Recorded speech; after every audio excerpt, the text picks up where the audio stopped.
Voltamos com o nosso papo direto com o Dr. Jonathan Aredes e queremos direto já terminar, porque tem muitas perguntas de dengue e o tempo não vai dar se a gente não conseguir dar uma acelerada aqui. Qual é o tempo de cura da dengue, da pessoa que tem dengue? Pode variar bastante. A gente, no consultório ambulatório, geralmente solicita para o paciente fazer um repouso de 7 dias, né? Mas isso pode variar também de paciente para paciente.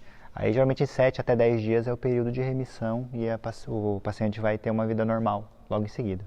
Quem tomou as 3 doses da vacina da última vez, quando teve situação de epidemia, e muita gente perguntando justamente isso, né? Ah, não, mas é que eu tomei a vacina, e daí? Eu estou protegida ou não estou? Está protegida ou não está? Infelizmente não. Por quê, doutor? Foi comprovado recentemente, acho que a vacina, pelo tempo de pesquisa, foi muito rápida, né? A eficácia dela é só de 70%. Então quer dizer que se você, vamos dizer, em miúdos, a cada 10 mosquitos que te picar, 3 podem te contaminar. Então assim, você tem muita chance ainda de ser contaminado mesmo com a vacina. Há cuidados especiais com bebês e crianças? Sempre. Crianças abaixo de 2 anos já são considerados grupo de risco. Então tem que ser redobrado. E isso tem acontecido muito. Na UPA atendi várias crianças e a mais recente, assim, a de menor idade foi de 6 meses. Atendi uma criança de 6 meses com dengue. Então assim, aí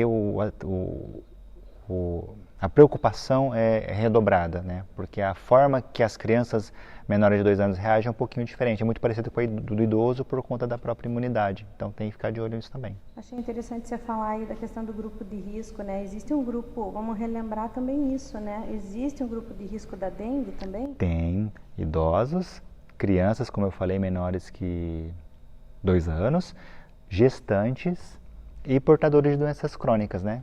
Hipertensos, diabéticos, cardiopatas, coagulopatias, como nós falamos lá do AS, né? Tem as doenças que causam hemorragias, né, por si só, então esses já entram como grupo de risco também. Mas explica assim, só para reforçar até, por que eles fazem parte desse grupo de risco? Por conta do organismo deles mesmos ser um pouquinho diferente. Todo paciente, por exemplo, vamos citar os hipertensos e diabéticos, todo paciente que é hipertenso e diabético, ele tem uma dificuldade maior no processamento da própria imunidade, porque a diabetes diminui bastante a resistência vascular, a hipertensão também, né? As cardiopatias também dificultam o coração de fazer todo o trabalhinho dele. Então, quando o paciente já tem esse problema e pega e adquire a dengue, a chance ou até a forma mesmo dele combater essa infecção sozinho, sem uma ajuda, né, de medicamentos externos, é muito mais demorada do que um paciente ígido, um paciente já um adulto jovem, um jovem, né? A questão da dengue hemorrágica, ela se apresenta assim com os sintomas iniciais como da dengue comum ou não? Ela já apresenta alguma característica especial já no pacote inicial mesmo de sintomas? Ele pode começar com uma dengue clássica, né, classificada no grupo A, que é o grupo mais simples, e ela vai evoluindo. Você vai lá, faz um exame do paciente e alterou a plaqueta, mudou o hematócrito, alguma coisa assim específica. Aí você vai fazer a prova do laço, aí começou a aparecer as petecas, aquelas pontinhas vermelhas, que é um tipo de sangramento. Então ela pode ir evoluindo. Então aí depois ela pode chegar nesse ponto em que a paciente começa a sentir dor abdominal intensa, aquela escovação, né, que às vezes vai escovar o dente ali e sai um pouquinho de sangue, ou quando é mulher tem aquela menstruação exagerada que não é o comum. Isso aí já pode ser um sinal que está havendo uma alteração de agregação plaquetária. Então ela pode estar com risco de desenvolver ali um quadro mais grave desse vírus da dengue. A dengue hemorrágica em si, na questão dos sintomas, né, quando ela começa a desenvolver, ela tem mais alguma, além dessa coisa de escovar o dente, de perceber sangue da gengiva, ou dessa outra forma, pela menstruação, tem outra forma que a pessoa também acabe percebendo nela, assim, de ser, não é nem percebendo, né? Com certeza, se chegar nesse ponto, a pessoa já deve estar devidamente sendo atendida. Mas até eu acho importante passar para as pessoas o que é que elas podem esperar e até vivenciar se elas não tomarem o cuidado. O que é que a pessoa sente? Eu vi alguma vez uma foto, de sangue dos olhos. Chega a esse ponto ou não? Exagero? Quando chega, esse paciente ele já está sendo acompanhado numa unidade intensiva. É muito difícil você ter um paciente que está acompanhando a dengue, até porque nós classificamos, né, grupo A, B, C e D. O A e B nós podemos mandar para casa com as orientações, né, e retornar se tiver um sinal de alarme, que são esses que eu falei, da questão do sangramento e tudo mais. Aí do C ele pula para o D se for um caso muito grave, que o D é o último, né, é o paciente que já está em acompanhamento numa unidade intensiva. Mas não, a priori, todo paciente ele começa com um quadro simples, é muito raro começar logo de primeira. Se começar assim já grave, ele vai ser diagnosticado provavelmente a partir do primeiro atendimento. O paciente sozinho é difícil de identificar. E qual é o tratamento para a dengue hemorrágica? Ele diferencia alguma coisa? Se o paciente tiver dengue hemorrágica, ele vai estar internado. Esse paciente vai estar em leito de internamento e vai estar em acompanhamento médico. É só o do grupo A e o B que vão para casa. As orientações é aquele tratamento que eu falei, né? Antitérmico, analgésico, hidratação. Grupo C e D vai estar internado. São os dois grupos que são de maior risco, que eles podem evoluir mais rápido. Então ele vai estar internado. Mas aí a medicação muda também ou não? Vai depender porque assim, depois do quadro de dengue instalado, ela pode mudar o organismo. Então vão ter situações que o médico vai ter que estabilizar, vai ter algum medicamento ou outro diferente só para poder estabilizar o quadro, mas não é um medicamento de protocolo de dengue. Isso aí o médico intensivista ou até o médico do plantão lá que vai estar no hospital vai identificar e vai tratar, mas não tem nenhum medicamento específico para isso. A taxa de mortos para a questão da dengue é alto, é considerado alto? Ela é letal, a gente sabe, mas qual é essa incidência dela, essa possibilidade, o índice? Em Paranaguá nós podemos considerar que foi muito alto, né, em 2016. Nós não temos um índice muito alto, é uma doença letal, mas a letalidade ela não é tão exacerbada, né, como prevê-se, né, de um quadro de gravidade. Mas vemos ali que Paranaguá vivenciou uma situação muito além do encontrado em outros estados, outras cidades também, porque foram mais de 40 óbitos, né? Foi um ano e pouco de epidemia que nós vivenciamos, ou um ano, não me lembro. Então, realmente foi muito. Mas assim, ela é uma doença letal e realmente ela tem a chance de evoluir mal se a gente não tomar as precauções. Porque assim, você for para casa com orientação do médico e não tomar o remédio de dor e de febre é só para os sintomas, mas não se hidratar é um risco enorme, porque o grande problema é a falta de líquido do nosso organismo para poder fazer os outros sintomas, né, concomitantes. Me diga, inclusive isso me faz pensar nas formas, inclusive, de evitar a dengue. Além da que a gente comentou aqui no bloco de você estar tentando eliminar, né, eliminar os possíveis focos de transmissão, né, esses pontos de água parada. Existem outras formas para poder a gente se proteger dessa picada do mosquito. Eu pergunto porque alguém também comentou assim, e será que vela ou incenso, essa coisa com cheiro e tal, de alguma forma pode ajudar dentro de casa? A gente viu naquela época muita gente vendendo coisas à base de citronela e, né, não tem nada científico também, né? A gente orienta só os cuidados por conta da inalação e intoxicação com essas substâncias, né? Para criança a gente contraindica, porque criança é uma situação totalmente, né, diferente. Usar pulseirinha ou cordãozinho, essas coisas de citronela ou de âmbar ou de não sei o que, a gente pede para que não faça isso, porque eles não têm como se defender e se estiver se asfixiando não vão conseguir se libertar. Mas a gente orienta a fazer uso de repelentes desses de tomada, né, lógico, num local de difícil acesso da criança, e repelentes, né, os repelentes principalmente. E lembrar que criança, até então, até a minha última aula na pós, só temos repelentes a partir de 6 meses de idade. Então, a partir de 6 meses dá para fazer uso, dependendo da fórmula do repelente. Menor do que isso não, porque a pele é muito sensível e pode fazer absorção e intoxicação. É bom lembrar mesmo isso, tomar esse cuidado. Para a gente finalizar também esse papo direto e voltando um pouquinho na questão do Covid-19, tem algumas questões que eu acredito que sempre é importante destacar. Você tem, inclusive nessa semana, acompanhado, como eu disse no começo, as comunidades insulanas. Uhum. Como é que tem sido esse trabalho, os cuidados, inclusive até a EPI, né, dos profissionais que vão até essas localidades, e o que tem se percebido, inclusive, das pessoas nessas localidades? Porque uma das medidas preventivas foi evitar que as ilhas e comunidades pesqueiras recebessem visitas, justamente para dar uma controlada e protegê-los, né, de alguma forma. Como é que tem sido aí essa conversa com o pessoal das ilhas?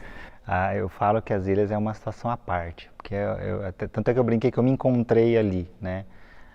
E eu só fiquei um pouco triste, na verdade, quando eu cheguei e escutei os relatos deles sobre a situação, porque eles estão muito conscientes. A gente tem um preconceito com o pessoal afastado das ilhas, mas são muito inteligentes, são espertos, eles vivem uma vida assim que nós daríamos muito para poder ter também pela tranquilidade que eles vivem.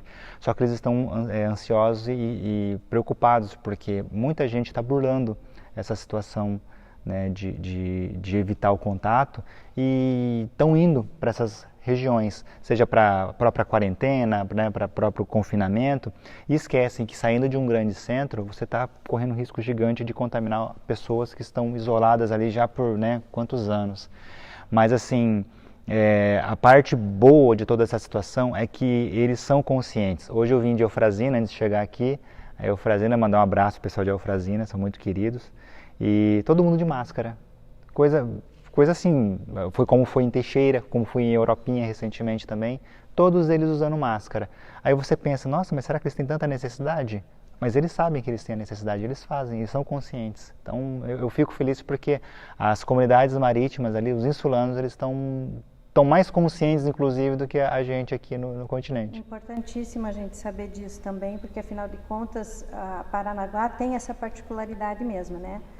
Tem a sua área urbana, tem a área rural, inclusive com colônias, e tem a questão das ilhas.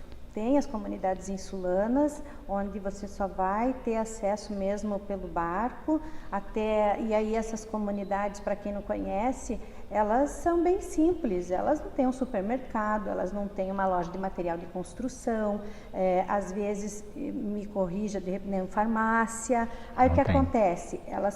Eles precisam, qualquer necessidade desse tipo, eu comentei algumas básicas aqui, né? Material de construção talvez não seja, mas às vezes a pessoa já está no meio de uma obra, não tem mais como parar. Mas vocês imaginem, eles vêm para o centro de Paranaguá para poder ter acesso à medicação, ao supermercado, a essas situações que a gente que está aqui por perto tem mais simples.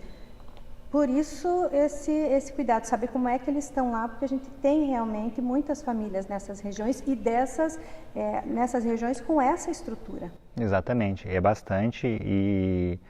hoje, por exemplo, a gente chega, como você falou, a gente acaba deixando as comunidades insulanas por último, não que elas sejam menos importantes, mas é porque eles estão, né, teoricamente, vivendo uma vida tranquilinha e tal. Mas quando a gente deixa de fazer as visitas para eles ali, como nós ficamos sem barco por um bom tempo, hoje eu cheguei lá, tinha paciente com pressão de 200. Então, por quê? Porque estavam sem medicação, não tinham como vir para cá. Então, graças a Deus, a gente está conseguindo voltar, a gente leva a medicação para eles saem super felizes, satisfeitos, porque eles fazem a consulta. E olha que coisa boa, né? Mesmo com uma situação delicada, né? Sabendo que a pessoa não veio para cá para não correr o risco de se contaminar, de se proteger a sua família, porque tem um detalhe, né? Se essa pessoa viesse, pegasse não só a medicação, mas, Deus o livre também, o coronavírus, ia voltar para sua casa sem saber. Exato. E de repente passar por uma comunidade muito pequena, né? Exatamente. Porque as comunidades insulanas, elas são menores. E as comunidades se comunicam, porque aquele que mora em Eufrazina tem um parente que mora em Europinha, aquele que tem um parente lá em Amparo, né? Nós estamos 7 comunidades ali e eles se comunicam, todos se conhecem, né? Inclusive eles faziam, né? Agora estão parados, torneios de futebol, eles são muito unidos nesse ponto. Então, assim, se um não faz, orienta os outros a não fazer. E eles seguem realmente os líderes, né, de comunidade, são bem respeitados, isso é interessante, isso é bacana. E lembrar vocês que estão na linha de frente também vão com todos os equipamentos de proteção individual, né? Com certeza, a gente vai direitinho, jalequinho, máscara, tudo certinho, álcool em gel a gente leva para todo mundo. Agora a gente mudou a forma também, eles ficam lá fora, a enfermeira faz a triagem, vai entrando um por um só por consulta e todos ficam fora distanciados para não correr o risco. E são muito, muito respeitosos, porque eles aceitam todas as orientações da equipe de saúde sem transtornos. Isso é muito bom. A gente está chegando ao final do nosso programa Papo Direto. Quero agradecer por você ter aceito o nosso convite, respondido tantas perguntas aqui. Principalmente a gente deu, né, ênfase aqui para a questão do corona e para a questão da dengue. São situações que Paranaguá, né, está vivendo e que a gente achou necessário realmente abordar, conversar e tentar tirar o máximo de dúvidas das pessoas que vão acompanhar. Eu gostaria que você, tendo aí, querendo falar alguma coisa, deixar alguma mensagem para o pessoal que nos acompanha, você fica à vontade. Obrigado. O agradecimento é todo meu. Fazer parte da história de Paranaguá em qualquer situação, para mim é um prazer. Me acolheu muito bem essa cidade, tem feito muito por mim, me deu tudo que tenho hoje aqui. Então, o mínimo que eu posso fazer é retribuir, seja aqui com você, seja com as comunidades insulanas, ou seja lá na UPA atendendo o pessoal que precisa. Então, assim, só queria deixar uma mensagem para a população paranaguara, que foi que nós batemos aqui na tecla. A maior parte da responsabilidade é nossa, né? Às vezes a gente fala com certa austeridade, tá bravo, rígido, mas é pensando realmente no bem-estar de todo mundo. Porque quando eu não me cuido, eu coloco em risco você, e você quando não se cuida, me coloca em risco. Então a gente tem que se abraçar e tentar passar por essa fase difícil e para que uns bons tempos aí a gente poder só lembrar disso na história. É isso aí, eu agradeço mais uma vez, Dr. Jonathan Aredes, e lembrando que vocês podem acompanhar então todo o material do programa, assim como do canal Cidade Educadora, no site da Prefeitura também, www.paranaguá.pr.gov.br. Clica no banner Cidade Educadora e ali você tem algumas opções, inclusive de assistir ao vivo ou acessar via YouTube todos os programas da nossa programação aqui no canal 7.2. E também acompanhe as redes sociais, os canais oficiais da Prefeitura de Paranaguá, onde você tem todas as informações necessárias sobre as questões relacionadas a dengue e coronavírus. É só procurar por Prefeitura de Paranaguá no Instagram e no Facebook. A gente termina o nosso Papo Direto por aqui e aguarde que a gente vai trazer muito mais informações aí nos próximos. A gente se vê no próximo Papo Direto.